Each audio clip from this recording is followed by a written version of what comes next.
what is flexible dieting? Sure. Flexible dieting is it's something that is widely misunderstood and misinterpreted and misrepresented. First of all, that's what it that's what I think flexible dieting is. Flexible dieting is often synonymous with macro counting or counting your macronutrient grams. And that is not what flexible dieting is. That is counting macros is a type of dieting, and people have conflated counting macros with an acronym called IIFYM, like if it fits If your it fits your macros. macros, yeah. Mhm. And then what folks have done to take things a step further is conflate if it fits your macros with flexible dieting. And so that's the part that's incorrect. And I don't expect everybody to know that. And that's why I wrote a book about it. And so flexible dieting is the origins of it are in psychology. So it goes back to 1975-ish when the concept of um, cognitive styles of restraint were discussed. So fast forward to the 90s, and now we're talking about cognitive styles of dietary restraint. And so there's rigid dietary restraint and flexible dietary restraint, where rigid dietary restraint views foods and dieting as all or nothing, black or white. And the flexible side of things sees dieting and foods in shades of gray. And so, flexible dieting, as we kind of fast forward to the present, is that idea too a cognitive style of dietary restraint, but also flexibility of dietary approach in terms of how you execute it. You know, are you more of a quantitative micromanaging person who likes being kind of I guess an accountant with your Your spreadsheets. macronutrients and your spreadsheets and all of that? Or are you more habits based, qualitative? You don't want to bother with the small details type of person. You just want to live your life with some guidelines. We have everybody from all points in that spectrum, and so flexible dieting would say, hey, whatever approach that you want to take is the approach that you should be taking because you prefer it and can sustain it. So it's really how do we individualize the dietary approach? How do we individualize macronutrition? How do we individualize food selection? How do we individualize hedonic allotment, or the junk foods, the fun foods, the indulgence food allotment? And how do we individualize the dieting process to suit someone's proclivity for more of a linear daily caloric restriction type of model, or more of a cyclical dieting or an intermittent energy intake type of model? All of those things need to be individualized.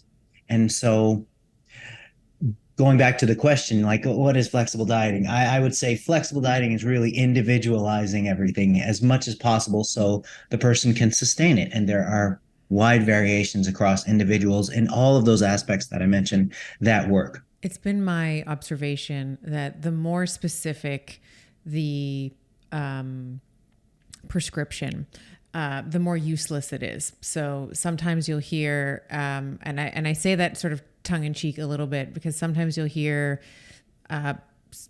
doesn't matter who, someone online saying something like, you should never, do you know celery? There was a study that looked at celery, and celery is a goitrogen and it has these anti-thyroid, let's say, whatever it is. There's some little piece of this vegetable that, if you consume it, you're going to have a goiter and your thyroid's not going to work.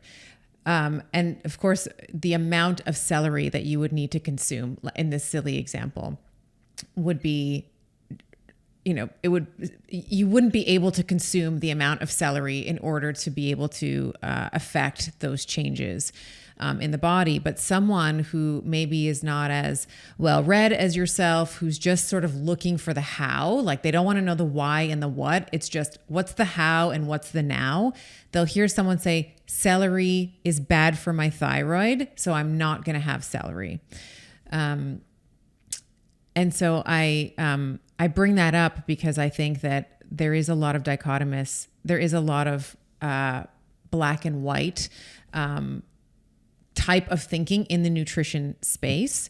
And I think that over time, even my own views, I would say, have softened. So we'll talk about intermittent fasting. I used to be like team IF. Like it was like every quarter I am going to be fasting for several days until I started messing up my menstrual cycle, which maybe we'll get to, maybe we won't today, but very, very, it's very individualized. So I think that the more specific that, my long winding preamble here is, the more specific the recommendation seems to be, the more useless it seems to be as well. So I do like more of a broader, and this is where you kind of get into the expert space. You'll often, if you pay attention to language, which I'm very sensitive to, you'll often hear experts use words like can, maybe, or the illustrative I don't know. I actually don't know the answer to that, versus feeling forced in a way to be able to provide an answer that fits with the paradigm or the schema that they have set for themselves. Yes, definitely.